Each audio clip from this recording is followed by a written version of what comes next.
St. Anthony Audio presents The Conversion of St. Paul, from the Golden Legend, Lives of the Saints. The conversion of the Apostle St. Paul took place in the same year as the Passion of Christ and the lapidation of St. Stephen. But this is true only if we consider the year as the space of 12 months and not as the time between January 1st and December 31st. For the crucifixion of Christ occurred on March 25th, the stoning of St. Stephen on August 3rd, and the conversion of St. Paul on January 25th. 3 reasons explain why the Church celebrates this conversion, and not that of the other saints. In the first place, the conversion of St. Paul is a greater example than the others, to prove to us that there is no sinner who may not hope for the grace which he needs. Further, this conversion is the subject of a greater joy, for the Church rejoiced the more over the conversion of St. Paul, that she had been the more afflicted by his persecutions.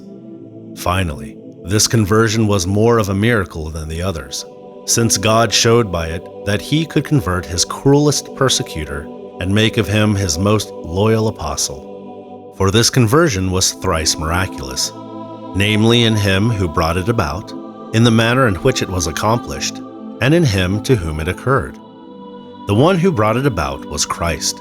He showed his miraculous power when he said to Paul, "It is hard for thee to kick against the goad."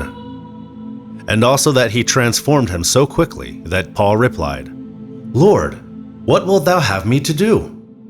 Of this, St. Augustine says, "The lamb that was killed by the wolf makes a lamb of the wolf.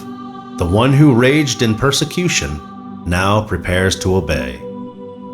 He also showed his great wisdom in that he overcame Paul's pride by his own humility, and not by his divine majesty.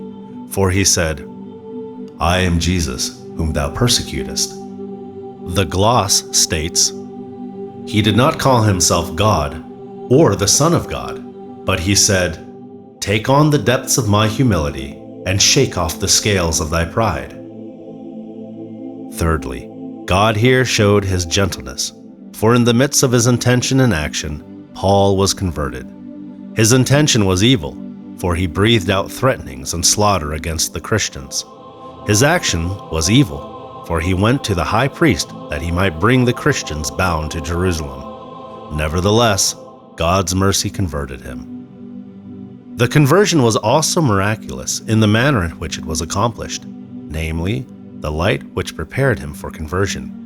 The light was sudden, immeasurable, and divine, for it said, "Suddenly a light from heaven shined round about him." Paul was possessed of 3 great vices. The first was his wanton boldness, for it is said, "He went to the high priest," and the gloss says, "He was not called, but went of his own free will, driven by his own desire." The second was his insolence, for it is written, "Breathing out threatenings and slaughter against the disciples of the Lord." The third was his earthly understanding of the law.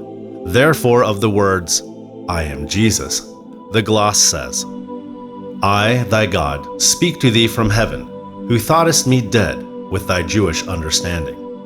The heavenly light was sudden, that it might affright the bold one, immeasurable, that it might cast down the proud and insolent one into the depths of humility, divine, that it might transform his earthly knowledge into divine knowledge. One can also say that the conversion was accomplished through 3 things: the voice which called him, the light which illuminated him, the power of God which converted him. The conversion was also miraculous in him to which it occurred, namely, St. Paul himself. For there were 3 external signs. He fell to the ground, he became blind, and he was forced to fast for 3 days. He was thrown to the ground that he might be lifted up. St. Augustine says, "Paul was thrown to the ground that he might be blinded. He was blinded that he might be changed.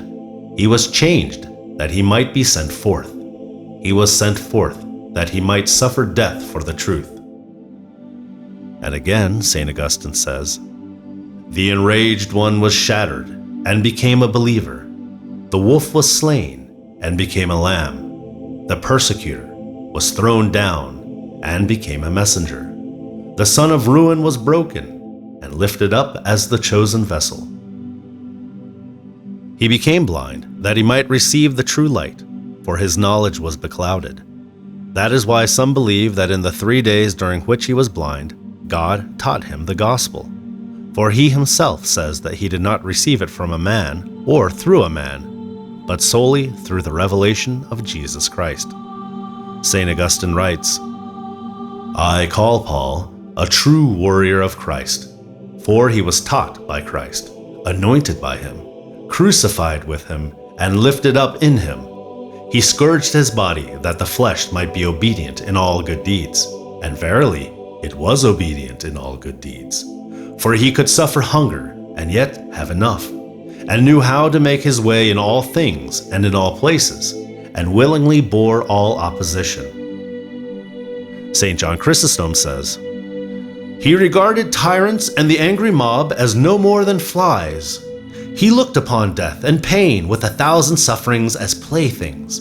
He bore torture willingly, and he was more adorned with the chains of captivity than with a precious crown. He accepted wounds with more joy than others did gifts. There were also in Paul 3 things as opposed to those in Adam. He raised himself in pride against God, and therefore God cast Paul to earth. As Adam opened his eyes, so Paul was blinded. Adam ate the forbidden apple. Paul abstained from that which was permitted. We celebrate the feast of the conversion of St. Paul every year on January 25th. If you enjoyed the legend that you just heard, please click the like button and be sure to subscribe and turn on all notifications. That way you'll never miss out on another great legend of the saints or a great truth of our most holy Roman Catholic faith. Thanks again for listening, and God bless.